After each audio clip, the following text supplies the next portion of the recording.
আপনাদের কাছে আমার অনুরোধ থাকবে আমার ছবি যত কম প্রচার করা যায়। আমি তো পালায় পালায় বেড়াইতেছি কয়েকদিন ধরেও, তো খুবই স্পেসিফিক কারণ না ছাড়া বা প্রয়োজন হলে সেটা আমি আহ্বান করব জরুরি প্রয়োজনে।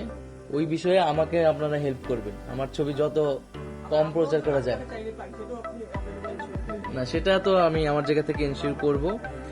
আর আরেকটা কি বিষয় বললেন যে, আর আইনের বিষয়টা আমি তো বললাম, আমি তো একদিন হয়েছে দায়িত্বে এসেছি, সমালোচনাগুলা অ্যাড্রেস করা হবে এবং সাংবাদিকদের সাথে বসে আমি মূলত তাদের পক্ষ থেকে তাদের কাছ থেকে শুনতে চাচ্ছি তারা কি ধরনের চ্যালেঞ্জ ফেস করে।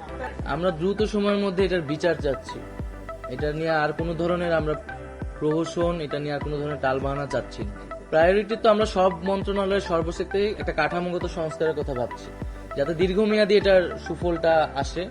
এবং যেই পয়েন্টগুলো আমরা বললাম যে আসলে আইনের পরিবর্তন, তারপরে বেতনের বিষয়টা নিয়ে আলোচনা করা, এবং হচ্ছে এই প্রতিষ্ঠানগুলা এই অধীনে যে প্রতিষ্ঠানগুলো রয়েছে সেগুলোর একটা আধুনিকায়ন করা এবং সার্বিক কাঠামো সংস্কার করা। অবশ্যই আমরা তো বলেছি যে দুর্নীতি, স্বজনপ্রীতির কোনো স্থান আমরা এখানে দেখতে চাই না এবং প্রতিষ্ঠানগুলোকে সম্পূর্ণ নিরপেক্ষভাবে আমাদেরকে দাঁড়া করাতে হবে। এবং সাংবাদিকদের প্রতিও গণমাধ্যমের প্রতি আহ্বান থাকবে, গণমাধ্যমের সবচেয়ে বড় শক্তির জায়গাটা আসলে নিরপেক্ষতা।